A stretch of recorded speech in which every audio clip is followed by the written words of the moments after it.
السلام علیکم، کیسے ہیں آپ سب؟ ناولز ود می میں آپ سب کو خوش آمدید۔ آج جو سب سے پہلا ناول ہم شروع کرنے جا رہے ہیں اس کا نام ہے اندیکھا خواب، جس کی رائٹر ہیں سمن وحید۔ یہ ناول رائٹر سمن وحید کی اجازت سے یہاں پبلش کیا جا رہا ہے۔ میں رائٹر کی بہت مشکور ہوں جنہوں نے اپنا یہ قیمتی ناول ہمیں آپ کے ساتھ شیئر کرنے کی اجازت دی۔ ڈسکرپشن میں رائٹر کی انسٹاگرام آئی ڈی مینشن کر دی گئی ہے تاکہ آپ کو آنے والی لیٹسٹ اپڈیٹ ملتی رہیں، اور آپ سب سے گزارش ہے کہ میرے چینل کو سبسکرائب کریں اور بیل آئیکن کو بھی لازمی پریس کریں تاکہ آپ کو میری ہر ویڈیو کو نوٹیفیکیشن مل سکے۔ چلیں شروع کرتے ہیں۔ بسم اللہ الرحمن الرحیم۔ اندیکھا خواب بقلم سمن وحید۔ قسط نمبر 1۔ گرمیوں کے سخت حبس زدہ دن تھے۔ ماحول میں عجیب سا تناؤ تھا، ہر کوئی ایک دوسرے سے بیزار نظر آتا تھا۔ رات کے پچھلے پہر میں بھی ماحول میں کچھ خاص فرق نہیں پڑا تھا۔ ہاسٹل کے باہر بیٹھے دونوں گارڈز اپنی نیند پوری کرنے میں مصروف تھے۔ ویسے بھی یہاں تھا ہی کون جو ان سے ان کے کام کے بارے میں باز پرس کرتا۔ اس وقت تقریباً سبھی اپنے اپنے کمروں میں موجود تھے۔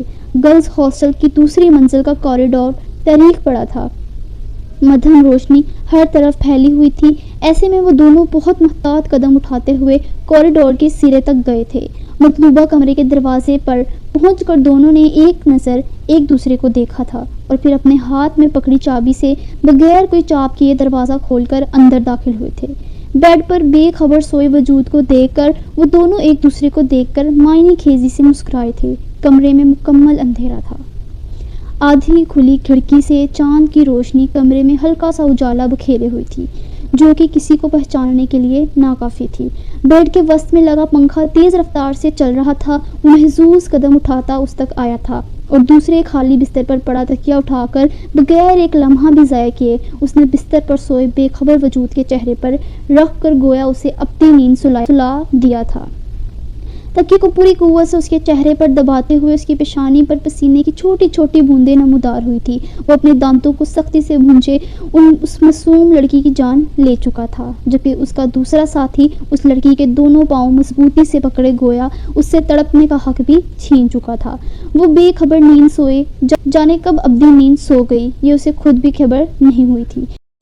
جب اس کے وجود نے معمولی سی جنبش کرنا بھی بند کر دی تب وہ اس کے چہرے سے تکیہ ہٹا کر پیچھے ہٹا تھا اور اس کے بے جان وجود پر نظر ڈال کر تمسخرانہ ہنسا تھا۔ وہ دونوں کمرے کے وسط میں کھڑے تھے۔ اپنا کام تمام کرنے کے بعد وہ دونوں باہر کی طرف بڑھنے لگے جب باہر سے آتے قدموں کی چاپ اور ایک دم دروازہ کھلنے پر وہ وہی منجمد ہو گئے، کیونکہ آنے والے نے انہیں کہیں چھپنے یا کچھ سمجھنے کا موقع نہیں دیا تھا۔ اندر داخل ہوتے ہی سوئچ بورڈ پر ہاتھ مار کر کمرے کی لائٹ سلاتے ہوئے وہ اپنے سامنے کا منظر دیکھ کر ایک پل کے لیے حواس باختہ ہوئی تھی۔ اس کی آنکھوں میں خوف و ہراس پھیلا تھا۔ وہ معاملہ سمجھنے کی کوشش کرتی اس سے پہلے ہی اس شخص نے آگے بڑھ کر اسے جھپٹ لیا اور سختی سے اس کے منہ پر ہاتھ رکھتے ہوئے اس کی چینخوں کا گلا دبا دیا، جبکہ دوسرا شخص پریشانی سے کبھی بستر پر مردہ حالت میں پڑی اس لڑکی کے چہرے کو دیکھتا تو کبھی اپنی ساتھی کی گرفت میں موجود اس لڑکی کو دیکھتا جس کا قد و قامت، رنگ و روپ تقریباً اس لڑکی جیسا ہی تھا۔ ایسا اسے پہلی بار ہوا تھا کہ وہ اپنے کام میں اتنی بڑی غلطی کر چکا تھا۔ وہ جلد میں اپنی جیب سے موبائل نکالتا ہوا کسی کا نمبر ملانے لگا۔ اپنے بالوں میں ہاتھ پھیرتا ہوا وہ کھڑکی کے پاس آیا تھا جب اپنے پیچھے اس نے اپنے ساتھی کے کراہنے کی آواز سنی اور ساتھ ہی اس نے اس لڑکی کو دروازے کی طرف بھاگتے ہوئے دیکھا۔ وہ اپنا موبائل چھوڑ کر اس کے پیچھے پوری رفتار سے بھاگا تھا، جبکہ اس کا دوسرا ساتھی بھی اپنا ہاتھ چھٹکتا ہوا جس پر وہ بری طرح اپنے دانت گاڑ کر اس کی گرفت ڈھیلی ہوتے ہی اس کے پیٹ میں پوری قوت سے کوہنی مار کر وہاں سے دروازے کی طرف بھاگ چکی تھی۔ تاریک پڑے کوریڈور میں اس کی تیز قدموں کی آواز شور برپا کر رہی تھی۔ اس کے قدم من من کے ہو رہے تھے، آنسو دونوں گالوں پر متواتر بہہ رہے تھے۔ دل کا عالم یہ تھا کہ کسی بھی وقت مزید دھڑکنے سے انکار کر سکتا تھا۔ وہ اپنے دوپٹے کو ایک ہاتھ میں مضبوطی سے پکڑے ہوئے جلدی سے سیڑھیاں اتر کر اس کے نیچے بنے تہہ خانے میں آ کر چھپی تھی۔ یہ اندھیرا ہی تھا جس کے سبب وہ ان کی نظروں میں آنے سے بچ گئی تھی۔ وہ دونوں جو کہ اس کے پیچھے اندھا دھند بھاگ رہے تھے، سیڑھیاں اترتے ہی اس کے ایک دم آنکھوں سے اوجھل ہو جانے پر وہ ہال کے وسط میں رکے تھے اور ارد گرد متلاشی نظروں سے اسے تلاشنے لگے، جبکہ وہ انہیں کہیں نہ دکھی۔ کیا ہوا؟ تم لوگ یہاں سے نکلے نہیں ابھی تک؟ اگر کوئی جاگ گیا تو میری شامت آ جائے گی۔ ہاسٹل وارڈن بھاگ دوڑ کی آواز سن کر اجلت میں ان تک پہنچی تھی اور ان کے قریب آ کر محتاط انداز میں ارد گرد دیکھتے ہوئے بہت سہمی ہوئی دکھائی دیتی تھی۔ وہ لڑکی یہاں سے کہیں بھاگنی نہیں چاہیے، سالی آج پھر بچ نکلی ہمارے ہاتھوں سے. بہت تیز ہے یہ لڑکی. آج اس کا کام تمام کیے بغیر تو میں یہاں سے جانے نہیں والا. اس نے اپنا ہاتھ ایک بار پھر جھٹکتے ہوئے کہا جس پر ابھی تک جلن ہو رہی تھی، جبکہ دوسرا شخص متلاشی نظروں سے ارد گرد دیکھنے میں مصروف تھا. کیا مطلب؟ تم لوگوں نے اسے ابھی تک مارا نہیں؟ ہاسٹل وارڈن نے صدمے سے دبی دبی آواز میں چلاتے ہوئے پوچھا. او میڈم، دماغ خراب مت کرو ہمارا، ورنہ اس سے پہلے تیرا بھیجا اڑا دیں گے. وہ لڑکی بھاگ گئی ہے، جا کر دیکھو اسے. وہ اس ہاسٹل سے باہر نہیں جانی چاہیے، ورنہ باس ہمارے ساتھ ساتھ تمہیں بھی جہنم واصل کر دیں گے. اس نے اپنی جیب سے بندوق نکال کر اسے دکھاتے ہوئے کفت زدہ لہجے میں کہا. اس وقت اس کی متلاشی نظریں ہر جگہ اس لڑکی کو تلاش کر رہی تھیں جو اچانک جانے کہاں نظروں سے اوجھل ہو گئی تھی. ہاسٹل وارڈن سے مزید کوئی بھی سوال پوچھنے سے گریز کرتے ہوئے بندوق کو دیکھ کر تھوک نگلتے ہوئے اپنے سر کو استباط میں ہلایا تھا اور اس کے اشارہ کرنے پر گیٹ کی طرف اسے دیکھنے کے لیے بڑھی تھی. یہ تو سچ شکر تھا کہ اس نے آج گارڈز کی چائے میں نیند کی دوا ملا دی تھی، جس کی وجہ سے وہ بے خبر نیند سوئے ہوئے تھے. ہاسٹل کی لڑکیوں کے کھانے میں بھی اس نے یہی دوا ملائی تھی جس سے اس وقت کوئی بھی نہیں جاگا تھا. وارڈن کے جاتے ہی ایک دائیں طرف اور دوسرا بائیں طرف اسے ڈھونڈنے کے لیے نکل پڑا تھا، جبکہ تاریکی میں ڈوبے تہہ خانے میں چھپی وہ ان کی ایک ایک بات سن چکی تھی. اسے لگ رہا تھا کہ آج اس کی زندگی کی آخری رات ہے. اپنے کمرے میں پہنچ کر اپنے سامنے کا منظر دیکھ کر وہ ایک پل کو ساکت ہوئی تھی. اپنی حالت پر قابو پاتے ہی وہ اس کے حصار سے نکل کر بھاگی تھی، کیونکہ وہ ہار ماننے والوں میں سے نہیں تھی. آج نہیں تو کل وہ لوگ اس تک پہنچ جائیں گے، یہ بات اس کے وہم و گمان میں تھی، مگر اپنی روم میٹ کے مردہ وجود کو دیکھ کر اس کے سوچنے سمجھنے کی صلاحیت مفلوج ہو گئی تھی. خوف ہی خوف اس کے اندر سرایت کر گیا تھا. وہ یہاں چھپی اپنے منہ پر مضبوطی سے ہاتھ رکھے اپنی ہچکیوں کا گلا گھونٹ رہی تھی. اسے سامنے اپنی موت کے اور کچھ دکھائی نہیں دے رہا تھا. جیسے ہی باہر سے آوازیں آنا بند ہوئیں اور قدموں کی چاپ دور جاتی سنائی دی، وہ اپنے چہرے سے آنسو صاف کرتی ہوئی دروازے کی طرف متوجہ ہوئی. ہارنا اس نے کبھی نہیں سیکھا تھا. وہ آخری دم تک لڑنے والوں میں سے تھی. ہلکا سا دروازہ کھول کر باہر دیکھتے ہوئے اس کی ہرنی جیسی آنکھوں میں خوف واضح تھا. باہر کسی کو بھی نہ پا کر وہ دوبارہ دروازے کی اوٹ میں ہوئی تھی اور زیر لب آیت الکرسی پڑھ کر وہ محتاط قدم اٹھاتی وارڈن کے آفس کی طرف بڑھی تھی، جہاں سے ایک دروازہ ہاسٹل کے پچھلے گارڈن میں کھلتا تھا. وارڈن کے آفس میں کوئی نہیں تھا. وہ جلدی اس دروازے کی چٹکنی کو کھولتی ہوئی پچھلے راستے سے باہر کی طرف نکلی تھی. سامنے ہی اسے ہاسٹل وارڈن اس لڑکے کے ساتھ کھڑی دکھائی دی. ایک لمحے کی دیر کیے بغیر وہ گارڈن میں موجود کداور درخت کی اوٹ میں چھپی تھی، جبکہ اسے اپنی دھڑکنوں کا شور اس سنسان باغ میں شور مچاتا ہوا محسوس ہوا. میڈم، وہ لڑکی آج یہاں سے بچ کر نہیں جانی چاہیے، ورنہ کسی کے لیے بھی اچھا نہیں ہوگا. کوئی اور راستہ ہے یہاں سے باہر نکلنے کا؟ کیونکہ اندر تو وہ کہیں نہیں ہے. وہ دونوں سارے کمرے چھان مار چکے تھے، مگر وہاں اپنے بستر پر موجود بے خبر سوئی ہوئی لڑکیوں کے علاوہ کوئی نہیں تھا. مین گیٹ کے علاوہ کچن کی طرف کھلتا گیٹ ہے، مگر وہ تو اس وقت لاک ہوگا. وہ وہاں سے نہیں جا پائے گی. وہ اس ہاسٹل سے باہر نکل ہی نہیں سکتی. تم لوگوں نے اندر دھیان سے چیک کرنا تھا، وہ وہیں کہیں چھپی ہوگی. ہاسٹل وارڈن نے اس کی بات سن کر سر کو نفی میں ہلاتے ہوئے کہا. نہیں ہے وہ اندر، بہت شاطر لڑکی ہے. تم اس کے ساتھ جا کر اس دوسرے گیٹ پر چیک کرو. اس لڑکی سے کوئی بعید نہیں کہ وہ وہاں سے بھی کوئی راستہ نکال لے. میں یہاں دیکھتا ہوں. اپنے ایک ساتھی کو ہاسٹل وارڈن کے ساتھ عمارت کے اندرونی حصے کی طرف بھیج کر وہ محتاط نظروں سے ارد گرد دیکھنے لگا. ان دونوں کے اندر جاتے ہی وہ جیسے ہی پلٹا، اپنے ماتھے پر لگنے والی کاری ضرب نے اس سے کچھ بھی سوچنے سمجھنے کی صلاحیت چھین لی. وہ ایک پل کو درد سے بلبلا اٹھا. ضرب اتنی شدید تھی کہ وہ گھٹنوں کے بل زمین پر گرا تھا. لوہے کی راڈ کو مضبوطی سے اپنے ہاتھوں میں تھامے گویا اس نے دوسری دفعہ بھی بغیر اس پر ترس کھائے اس کے سر پر وار کیا تھا، اور اس کے گرتے ہی وہ راڈ ایک طرف پھینکتی وہاں سے بھاگ گئی تھی. گیٹ عبور کر کے وہ تیز قدم بھاگتی مین روڈ کی طرف جا رہی تھی. آدھی رات کو بھی سڑکوں پر گاڑیوں کا رش قائم و دائم تھا. آنکھوں سے بہتے متواتر آنسو بار بار اس کے سامنے کا منظر دھندلا کر رہے تھے. وہ بھاگتے بھاگتے ہاسٹل کی عمارت سے بہت دور آ چکی تھی. اس کی ٹانگوں نے مزید بھاگنے سے انکار کر دیا تھا. اسے مسلسل لگ رہا تھا جیسے وہ لڑکا اس کا پیچھا کر رہا تھا. اس نے ہمت دکھائی تھی کہ وارڈن کے جاتے ہی گارڈن کے ایک طرف پڑے تعمیراتی سامان سے لوہے کی راڈ اٹھا کر وہ اس پر وار کر کے اسے زخمی کرنے کے بعد وہاں سے بھاگنے میں کامیاب رہی تھی. لیکن اس کی منزل کیا تھی، وہ اس بات سے بے خبر تھی. اس پورے شہر میں اس ہاسٹل کے علاوہ اس کی جائے پناہ کوئی نہ تھی. وہ پسینے سے شرابور تھی. اس کی گھنی لمبی زلفیں جو کہ ڈھیلے سے جوڑے میں مقید تھیں اور کسی بھی وقت کھلنے کے در پر تھیں. ایک عجیب خوف اس کے پورے وجود میں سرایت کیے ہوئے تھا. جوتے کا ایک پاؤں جانے کب پیر سے نکل گیا تھا، جس کے باعث اس کا ایک پاؤں کافی زخمی ہو چکا تھا، مگر اسے کوئی خبر نہیں تھی. وہ مسلسل روتے ہوئے شدید ذہنی دباؤ اور سوچوں کے مدار میں گھری بھاگ رہی تھی. جب پولیس موبائل کے سائرن کی آواز سن کر وہ اپنے سامنے متوجہ ہوئی تھی، مگر اس سے پہلے کہ وہ کچھ سمجھتی وہ گاڑی سے بری طرح ٹکرا کر بے ہوش ہو چکی تھی. کمرے میں داخل ہوتے ہی غصے سے ادھر ادھر ٹہلتے اپنے شوہر کو دیکھ کر اسے اپنی شامت آتی دکھائی دی تھی۔ وہ اپنی ہتھیلیوں کو آپس میں رگڑتی چھوٹے چھوٹے قدم اٹھاتی اندر داخل ہوئی تھی، جبکہ پیشانی پر پسینے کی چھوٹی چھوٹی بوندیں واضح تھیں۔ دل میں ڈر اس قدر تھا کہ اسے اپنی زبان سے کچھ بولنا مشکل لگا۔ اس کے قدموں کی آواز سن کر وہ اس کی طرف متوجہ ہوا تھا۔ مل گئی تمہیں فرصت، اب بھی تشریف نہ لاتی زمل بی بی؟ اس نے اس کی سفید پڑتی رنگت کو نخوت سے دیکھتے ہوئے کہا۔ اس کا طنزی اور غصے بھرا لہجہ دیکھ کر زمل نے مشکل اپنے ڈر پر قابو پاتے ہوئے اپنی صفائی میں بولنا شروع کیا۔ وہ میں ناشتہ بنا رہی تھی، فری نے کالج جانا تھا تو اس کے لیے فریش جوس بنا رہی تھی۔ میں آپ کے پاس آنے ہی والی تھی کہ آسم کی جرابیں نہیں مل رہی تھی تو بھابھی نے مجھے وہ ڈھونڈنے پر لگا دیا۔ وہ معصومیت سے اسے دیکھتے بتا رہی تھی جب وہ ایک قدم اونچی آواز میں دھاڑا تھا۔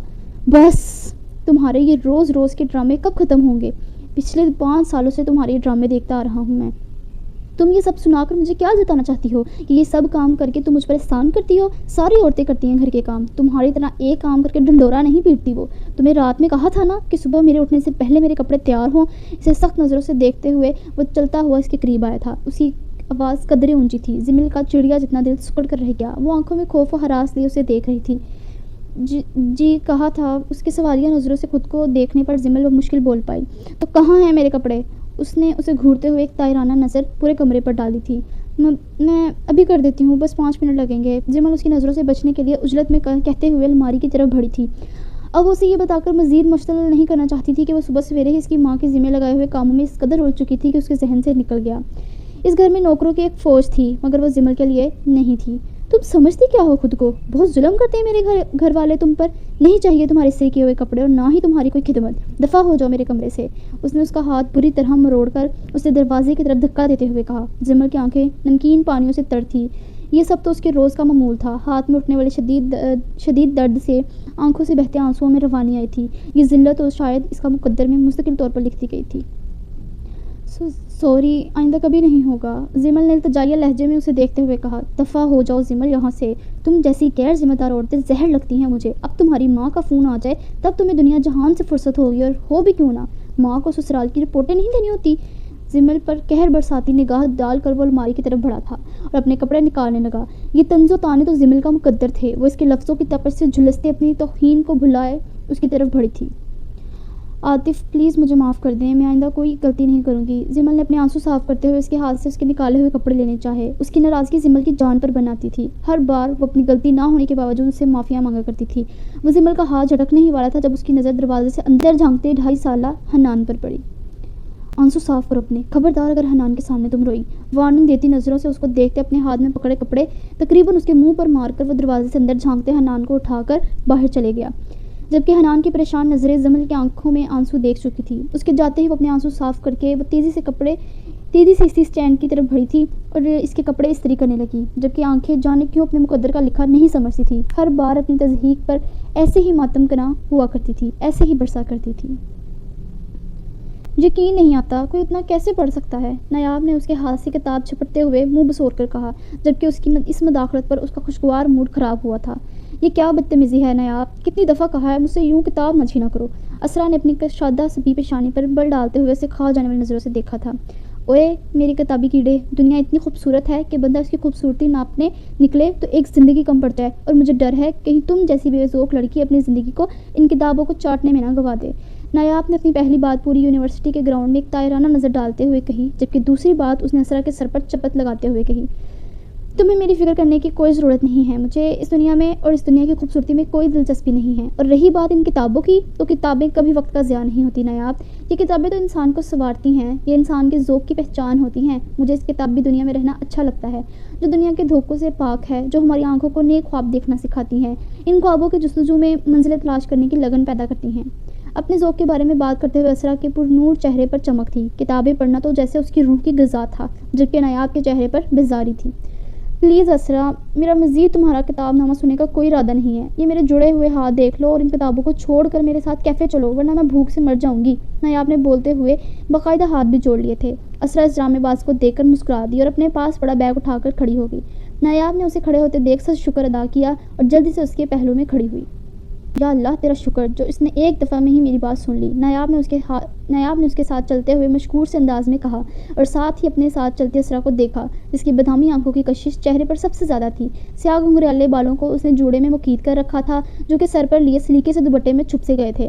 اس کی رنگت بہت صاف تھی، چہرے پر موجود تیکھا ناک اس کی خد و خال کو مغرور بناتا تھا۔ لان کے سادہ سے کرتے ٹراؤزر میں ملبوس، سر پر سلیقے سے دوپٹہ لیے وہ عام سے حلیے میں بھی سب کو اپنی طرف متوجہ کرتی تھی۔ اللہ نے اسے ذہانت کے ساتھ ساتھ بے تحاشا حسن سے بھی نوازا تھا۔ اس کا طرز زندگی بہت سادہ تھا، پاؤں میں بھی سادی سی پٹیوں والی سیاہ سینڈل پہنے وہ نایاب کے ساتھ چلتی ہوئی اس کی بے تکی باتوں پر اسے ٹوکتی ہوئی کیفے کی طرف جا رہی تھی جب سامنے سے آتی رمشا سے وہ بری طرح ٹکرائی تھی۔ رمشا کے ہاتھ میں موجود اورنج جوس اس کے کپڑے خراب کر چکا تھا، کچھ جوس رمشا کے کپڑوں پر بھی گرا تھا۔ اپنے سامنے رمشا کو دیکھ کر اسرا کے چہرے کے زاویے بگڑے تھے، اپنے دانتوں کو سختی سے بھونچے گویا اس نے اپنے اشتعال کو قابو میں کیا تھا۔ یو بلڈی، سارے کپڑے خراب کر دیے میرے۔ اسے دیکھ کر رمشا نے بغیر کوئی لحاظ کے انگریزی میں اسے گالی دی، جبکہ ساری غلطی رمشا کی تھی جو کہ موبائل چلاتے ہوئے بے دہانی میں اسے ٹکرائی تھی۔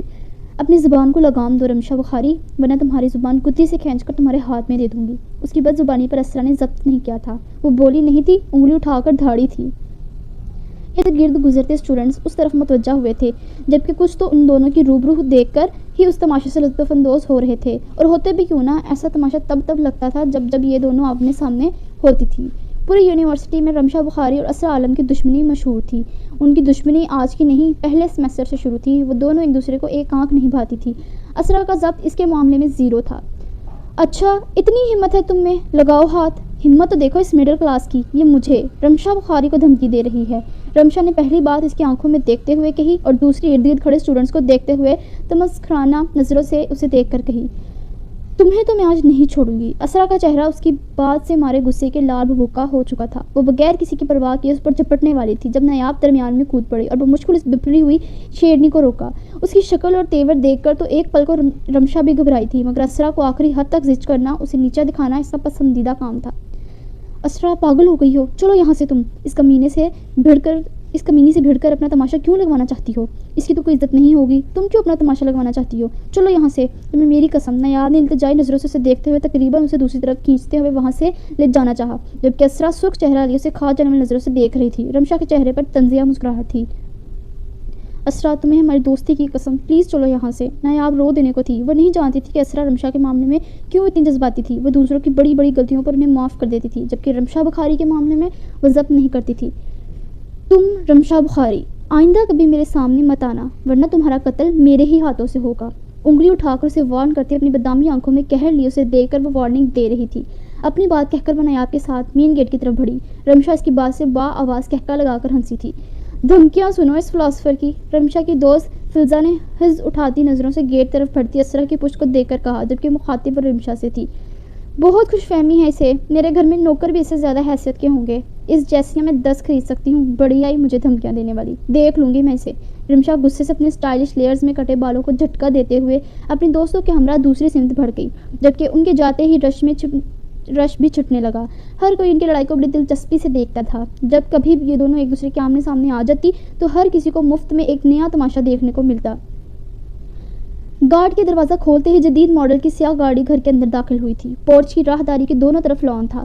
گاڑی ماربل کے سفید پتھروں پر ہموار سی چلتی ہوئی پورچ پر آ کر رکی تھی۔ وہ اپنی گاڑی سے اتر کر بیک سیٹ سے شاپنگ بیگز نکالتا گھر کے اندرونی حصے کی طرف بڑھا تھا۔ لاؤنج میں صوفے پر بیٹھی اپنی دنیا کو دیکھ کر وہ مسکراتا ہوا ان کے پاس آیا تھا۔ السلام علیکم، یہ لیں ماں صاحب، دیکھ لیں آپ کی دی گئی لسٹ کے مطابق ساری شاپنگ ہو گئی، اور اگر پھر بھی کچھ رہ گیا ہے تو بتا دیں۔ ہاشا نے اپنے ہاتھوں میں موجود سارے شاپنگ بیگ سینٹر ٹیبل پر رکھتے ہوئے مؤدبانہ انداز میں لاڈ سے کہا۔ وعلیکم السلام، بہت شکریہ ماں کی جان، تم لے کر آئے ہو تو مطلب کوئی چیز مس نہیں ہوگی۔ رمیسا بیگم نے شاپنگ بیگز کھولتے ہوئے اپنی مطلوبہ ایک ایک چیز دیکھتے ہوئے مسکرا کر کہا۔ شکریہ تو نہ کہیں، بس ایک کپ چائے پلا دیں، پھر تیار ہو کر میں آفس کے لیے نکلوں گا۔ ہاشر نے صوفے پر نیم دراز ہوتے ہوئے مسکرا کر انہیں اپنے ارادے سے آگاہ کرتے ہوئے کہا۔ سیاہ جینس پر نیلی شرٹ پہنے وہ رف سے حلیے میں تھا، گندمی رنگت پر ہلکی بڑی شیپ اس پر خوب جچ رہی تھی۔ سیاہ خوبصورت آنکھوں میں دنیا جہاں کی رونق لیے وہ اپنی ماں سے مخاطب تھا۔ کیوں نہیں، ابھی بنواتی ہوں چائے، بس میری زمل کے سسرال والوں کو یہ سب پسند آ جائے۔ تمہیں میں نے انگوٹھی لانے کو کہا تھا، وہ تو لے آئے ہو نا جولر سے؟ رمیسا بیگم نے سادگی سے ٹیبل پر پڑے مہنگے تحفوں کو دیکھتے ہوئے کہا، جبکہ اس دوران وہ ملازم کو آواز دے کر چائے بنانے کا کہہ چکی تھی۔ میری پیاری ماں، آپ کیوں پریشان ہوتی ہیں، یہ لے انگوٹھی۔ ہاشر نے اپنی جیب سے سرخ مخملی ڈبی نکال کر انہیں دی، جس پر 6-7 سال کے بچے کی سونے کی انگوٹھی تھی۔